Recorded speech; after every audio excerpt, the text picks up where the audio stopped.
Hola, soy Jorge Calero y quiero darle la bienvenida a este nuevo espacio, Derecho con Calero, un espacio donde tendremos la oportunidad de comentar acerca de temas de derecho, para que lo entendamos todos y sepamos cómo actuar frente a ciertas situaciones que nos ocurren en nuestra vida cotidiana. En el capítulo de hoy hablaremos de un tema que nos golpea a todas y cada una de las familias: herencias y sucesiones. ¿Qué hacer antes de que sea demasiado tarde? Bienvenidos. Lo primero que tenemos que entender es qué es una sucesión y por qué es importante. Una sucesión es el proceso mediante el cual los herederos pueden adquirir los bienes de una persona que ya falleció. ¿Y quiénes lo pueden hacer? Dependiendo del orden sucesoral, los hijos, los padres, los hermanos y aquellos que la ley determina.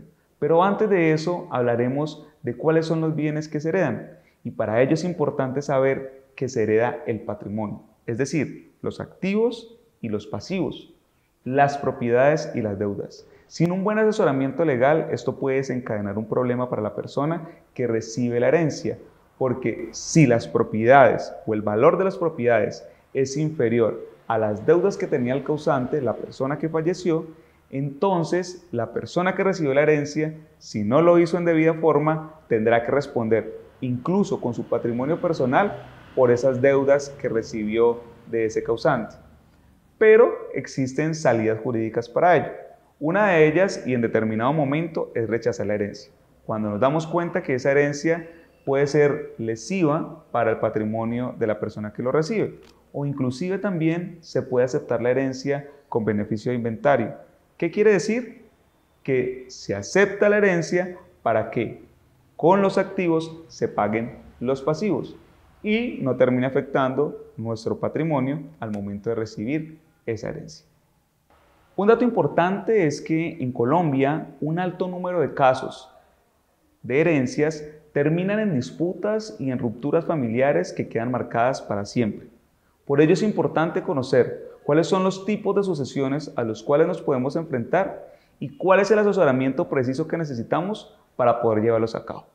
El primero de ellos es el testamento y el segundo, las sucesiones intestadas. Como su nombre lo indica, el testamento o la sucesión testamentaria es aquella en la cual el causante, antes de fallecer y a través de una escritura pública, dejó establecido cómo quería que se repartieran sus bienes, por supuesto, como la ley lo permite. Y la sucesión intestada, también en contraposición a la testamentaria, es aquella en la cual el causante no dejó ninguna manifestación de cómo quería que se repartieran sus bienes. En uno o en otro caso, la ley fija las reglas, los procedimientos y los derechos que tiene cada persona en el orden sucesoral para recibir los bienes. Es muy importante que las personas conozcan cuáles son sus derechos y cuáles son sus límites también, para que sepan que no toda la herencia le pertenece, porque también seguramente hay personas que tienen derecho a ella. Aunque el testamento se puede impugnar, el mayor número de conflictos se presenta en las sucesiones intestadas. Por eso es importante que los herederos conozcan cuáles son las formas en que pueden tramitar su herencia. La primera y la más recomendable es que todos se pongan de acuerdo, contraten a un mismo abogado y se tramite esta sucesión de común acuerdo, bien sea ante una notaría o ante un juzgado. La segunda es cuando hay disputas o cuando no están de acuerdo en los derechos que tiene cada uno sobre esa herencia, debe tramitarse entonces ante un juzgado de familia, en las condiciones y en la forma que autoriza la ley. Un buen asesoramiento legal nos ayudará a identificar cuál es la mejor vía para tramitar nuestra sucesión. En Legal Street estamos altamente capacitados para acompañarles en la toma de una decisión tan importante. Hay dos preguntas muy recurrentes cuando uno habla de sucesiones.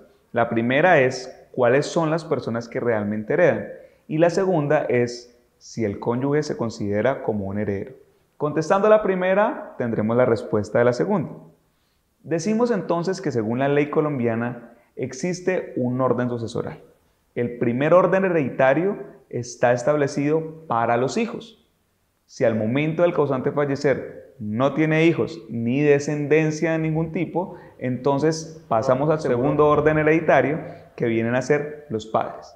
Si los padres no existen en ese momento, el tercer orden hereditario está compuesto por los hermanos y ahora sí por su cónyuge. En el cuarto orden hereditario se encuentran los sobrinos del causante, y si en un momento dado no existen ninguno de los anteriores, el quinto orden hereditario es el Instituto Colombiano de Bienestar Familiar, quien será a cargo de todos los bienes que correspondían al causante en ese momento al fallecer. Reflexionemos acerca de lo que aprendimos hoy en este video podcast. Nos dimos cuenta de cuáles son los órdenes hereditarios en Colombia. Supimos cómo se tramita una sucesión y cuáles son los diferentes tipos de sucesiones que existen en Colombia. Cómo debe llevarse a cabo una herencia y quién de verdad tiene derecho. Pero lo más importante es que nos dimos cuenta que para cualquier tipo de decisión necesitamos efectivamente un buen asesoramiento legal que nos permita identificar cuáles son los beneficios de aceptar una herencia y que nos alerte cuando definitivamente no es beneficiosa. En Legal Street estamos preparados para acompañarles en el camino a cada uno de ustedes, a cada una de sus familias, para que un proceso que puede parecer muy tedioso termine siendo pero muy exitoso. Nos vemos en otra entrega de este video podcast denominado Derecho con Calero.